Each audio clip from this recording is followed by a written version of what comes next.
सम्यक संस्कृत क्लासेज में आपका स्वागत है। फर्स्ट ग्रेड और सेकंड ग्रेड की तैयारी कर रहे सभी अभ्यर्थियों को मेरा नमस्कार। बहुत जल्दी आप लोगों को खुशखबरी मिलने वाली है और जहां तक सुनने में आ रहा है इसी महीने में या आने वाले कुछ ही दिनों में फर्स्ट ग्रेड और सेकंड ग्रेड की विज्ञप्तियां दोनों तैयार है और जारी होने की कोशिश में है। कभी भी रणभेरी बच सकती है, कभी भी युद्ध की घोषणा होने वाली है। हम लोगों को इसके लिए तैयार रहना है। सभी भाई लोगों को अपनी तैयारी करते रहना है। जिन भाई बहनों ने अभी तक भी तैयारी शुरू नहीं की है वो बहुत जल्दी अपनी तैयारी शुरू कर दे, या कोई अभी तक भी अगर धीमी गति से तैयारी कर रहे हैं तो वो अब अपने एक्सीलेटर पर पैर रखने का टाइम आ गया है। आज का ये वीडियो मैं उन भाई लोगों के लिए लेके आया हूँ जो संस्कृत से तैयारी करना चाहते हैं या संस्कृत से एग्ज़ाम देने का मानस बना रहे हैं, लेकिन उनके मन में बार बार आता है मैं फर्स्ट ग्रेड की तैयारी करूं या सेकंड ग्रेड की तैयारी करूं, कौन सा सिलेबस मेरे लिए लेंथी रहने वाला है, कौन सा सिलेबस छोटा रहेगा, कौन सा सिलेबस सूटेबल है, किस में टॉपिक ज़्यादा है, किस में कम है। इन सभी सवालों का जवाब आज आपको इस वीडियो में मिलने वाला है। आज हमारे पास है आरपीएससी फर्स्ट ग्रेड संस्कृत का सिलेबस, इसी के साथ साथ आरपीएससी संस्कृत सेकंड ग्रेड का सिलेबस। हम केवल सेकंड पेपर संस्कृत वाला जो पेपर है उसकी तुलनात्मक समीक्षा, एक एक पॉइंट की समीक्षा करने जा रहे हैं। फर्स्ट ग्रेड में क्या अलग है, सेकंड ग्रेड में क्या अलग है, एक एक टॉपिक की हम समीक्षा करने वाले हैं, गहन चर्चा। इसी के साथ साथियों आज के इस वीडियो के बाद आने वाले दिनों में हम शुरू करने जा रहे हैं सिलेबस के अकॉर्डिंग। आरपीएससी का फर्स्ट ग्रेड और सेकंड ग्रेड का जो सिलेबस है उसके अकॉर्डिंग एक एक पॉइंट पर, एक एक टॉपिक पर स्मार्ट स्टडी। हम एक्स्ट्रा कुछ भी नहीं करने वाले हैं। सिलेबस बहुत ज़्यादा लेंथी नहीं है, लेकिन एक स्मार्ट स्टडी की ज़रूरत है, सिलेबस के अकॉर्डिंग पढ़ने की ज़रूरत है। और मैं आपको पिछली 3 व्याख्याता भर्तियों 2014, 16 और 18 और इसके अलावा पिछली 3 सेकंड ग्रेड की भर्तियों में बताऊंगा कि किस तरह से क्वेश्चन आते हैं। केवल सिलेबस के अकॉर्डिंग क्वेश्चन आते हैं, लेकिन हमें केवल एक स्मार्ट स्टडी की ज़रूरत है। तो इसके लिए इसके साथ ही मैं आपके साथ साझा करने वाला हूं फर्स्ट ग्रेड और सेकंड ग्रेड में के एग्ज़ाम पास करने का अपना अनुभव। साथियों ये वीडियो हम आने वाले दिनों में कंटिन्यू सिलेबस के अकॉर्डिंग लेके आने वाले हैं, तो इसके लिए आप इस चैनल को सब्सक्राइब करें, वीडियो को लाइक करें और शेयर करें।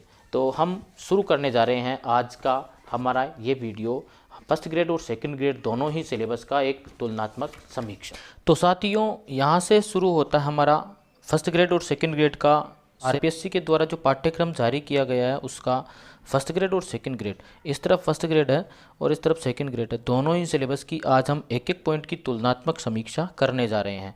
तो दोनों ही सिलेबस में शुरुआती जो टॉपिक है वो संज्ञा प्रकरण। तो संस्कृत व्याकरण का बिल्कुल शुरुआती पॉइंट है। किसी भी टॉपिक को पढ़ने के पहले संज्ञा प्रकरण का ज्ञान होना बहुत आवश्यक है साथियों। तो अगर हम संज्ञा प्रकरण जो उच्च माध्यमिक स्तर का है फर्स्ट ग्रेड में भी और सेकंड ग्रेड में भी उच्च माध्यमिक स्तर का है, तो अगर इस टॉपिक की बात करें तो इसमें इत, लोप, संयोग, संहिता और पदम, ये 5 संज्ञाएं हैं जो सेकंड ग्रेड एग्जाम में भी ऐसे के ऐसे ही है, केवल एक लोप संज्ञा इसमें नहीं दी है। उसके अलावा इसमें सवर्ण संज्ञा, उदात, अनुदात और स्वरित, ये 4 संज्ञाएं अलग से है।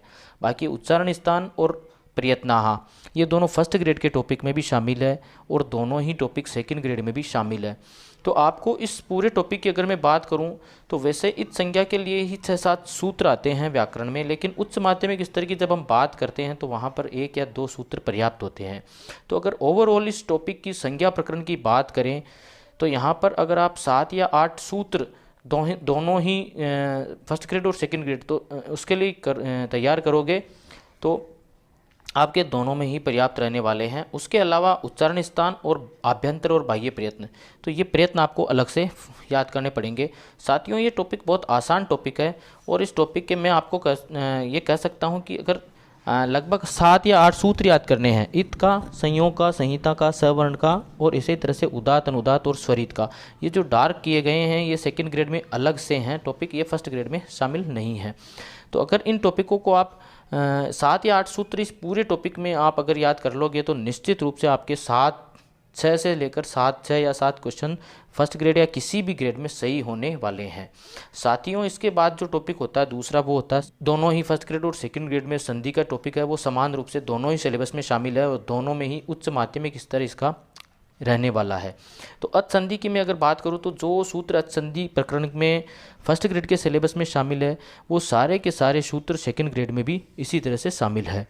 इसी के साथ साथियों अगर हम बात करें हल संधि की, तो हल संधि में जो सूत्र हैं वो सारे के सारे सूत्र सेकंड ग्रेड में भी रहने वाले हैं। केवल एक नमो रस्वादचि नमो नित्यम, ये एक अलग से सूत्र है। प्रत्यंगात्मा, इस तरह का इसके उदाहरण बनते हैं। तो ये एक सूत्र अलग से आपको फर्स्ट ग्रेड के लिए पढ़ना पड़ेगा, बाकी ये सारे सूत्र सेकंड ग्रेड में भी इसी तरह से आने वाले हैं। नंबर 3 पर अगर मैं बात करूं तो विसर्ग संधि आ जाती है। विसर्ग संधि में लगभग आपको 2 सूत्र फर्स्ट ग्रेड के लिए अलग से पढ़ने पड़ेंगे। भो, भगो, अघो, अपूर्वश्य, यो, असी, ये अयादि संधि के वहाँ पर ये सूत्र आता है। इसके अलावा सुलोपो अकोर नए समाज से हली, एश है, गणेश है, तो यहाँ पर विसर्ग का लोप हो जाता है। तो इस तरह के ये 2 सूत्र आपको यहाँ पर इस जगह पर अलग से पढ़ने पड़ेंगे। तो और अगर सेकंड ग्रेड की इस जगह की बात करें तो एक सूत्र खरा उसानियो विसर्जनीय है सूत्र है, तो ये आपको इस जगह पर ये अलग से पढ़ना पड़ेगा।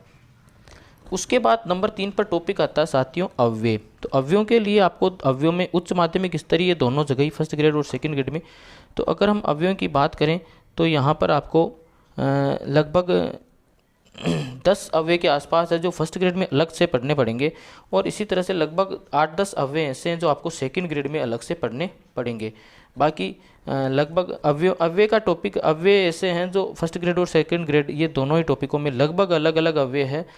तो अव्यय में अक्सर जो क्वेश्चन आते हैं साथियों वो एक सूक्ति टाइप के क्वेश्चन आते हैं, उस सूक्ति में आपने को बिल्कुल सही से अव्यय भरना होता है।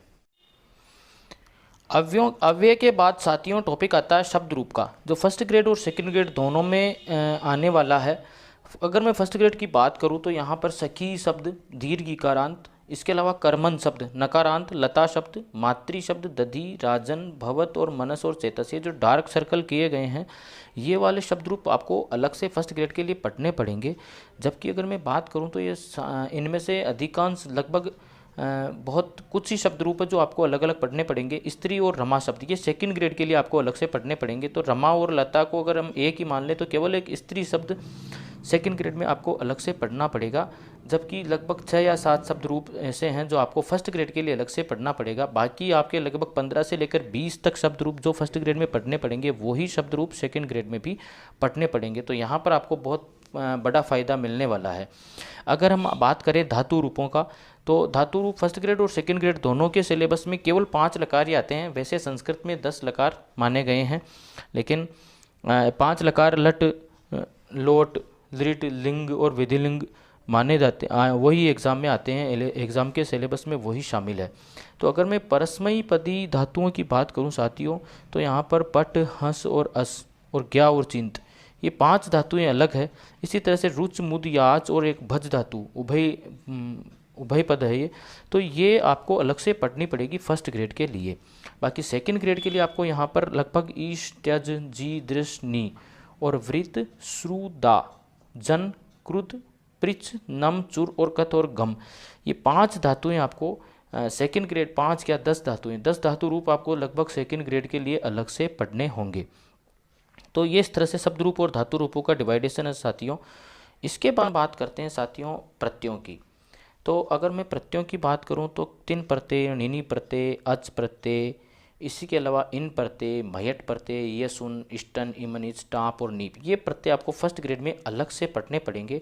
बाकी लगभग 15 से ज़्यादा 20 प्रत्ययों के लगभग ऐसे हैं जो फर्स्ट ग्रेड में भी शामिल है और सेकंड ग्रेड में भी वो शामिल है, लेकिन लगभग 10 प्रत्यय ऐसे हैं तिन, णिनि, तो ये स्त्रीलिंग वाला प्रत्यय आ जाता है। तिन प्रत्यय नीति, गति, मति इस तरह का इसमें बनता है। णिनि, अच, इन, मयट और यसुन और इष्टन, इमनिच और टाप और नीप ये कुछ प्रत्यय हैं जो आपको साथियों फर्स्ट ग्रेड के लिए अलग से पढ़ने पड़ेंगे। और इनका प्रत्ययों का स्तर भी उच्च माध्यमिक स्तर रहने वाला है। इसी तरह से शब्द रूप और धातु रूप दोनों का साथियों स्तर उच्च माध्यमिक स्तर ही रहने वाला है। समास की बात करें वो फर्स्ट ग्रेड में स्नातक स्तर है और सेकंड ग्रेड में उच्च माध्यमिक स्तर है, लेकिन इस चीज़ का ज़्यादा फर्क समास वाले टॉपिक में नहीं पड़ता है, क्योंकि इसमें एक विग्रह वाले क्वेश्चन आते हैं या फिर हमारे को सामासिक पद दिया हुआ होता है और समास का नाम पूछा जाता है। तो यहाँ पर समास के दोनों तरफ बिल्कुल पूरे के पूरे समास आने हैं, किधर भी कुछ अलग नहीं है, यानी समास आपको फर्स्ट ग्रेड और सेकंड ग्रेड दोनों के लिए बिल्कुल ऐसे कैसे पढ़ने पड़ेंगे। एक अगला टॉपिक आता है साथियों, साहित्य में छंद का टॉपिक आता है। फर्स्ट ग्रेड और सेकंड ग्रेड दोनों ही सिलेबस में शामिल है। अभी तक ऐसा कोई टॉपिक नहीं आ रहा है जो फर्स्ट ग्रेड में अलग से हो या सेकंड ग्रेड में अलग से हो। सारे टॉपिक आपको फर्स्ट ग्रेड में भी पढ़ने होंगे और सेकंड ग्रेड में भी वो वैसे के वैसे ही पढ़ने होंगे। इसी तरह से सारे छंद आपको जो सेकंड ग्रेड में पढ़ने हैं वो ऐसे के ऐसे ही आपको फर्स्ट ग्रेड में मिलने वाले हैं। बस केवल यहाँ पर साथियों 4 छंद, वंशस्थ, रथोदत्ता, रात पर नर लगई रथोदत्ता, ये इसका लक्षण है, और एक वंशस्थ और एक वियोगिनी और शालिनी, ये 4 छंद आपको अलग से फर्स्ट ग्रेड के एग्ज़ाम के लिए पढ़ने पड़ेंगे। तो छंद आपको एज इट इज सारे पढ़ने हैं। फर्स्ट ग्रेड के लिए 4 छंद अलग से पढ़ने हैं। समास आपको दोनों में बिल्कुल समान आने वाले हैं।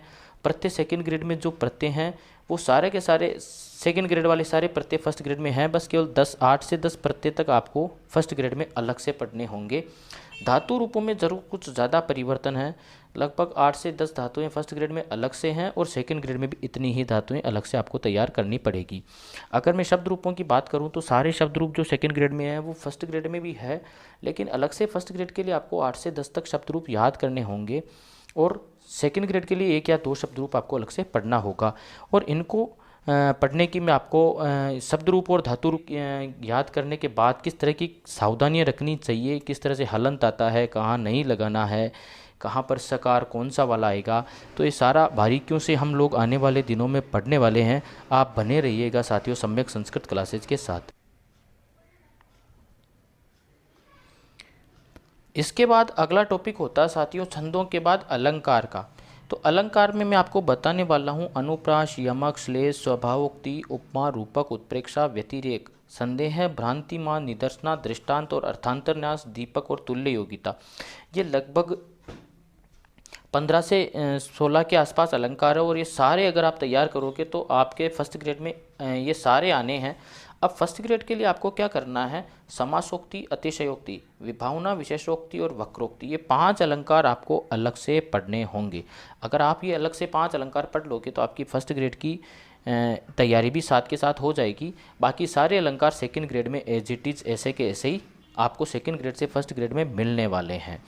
तो कुछ अलंकार जो आपको फर्स्ट ग्रेड के लिए अलग से पढ़ने होंगे।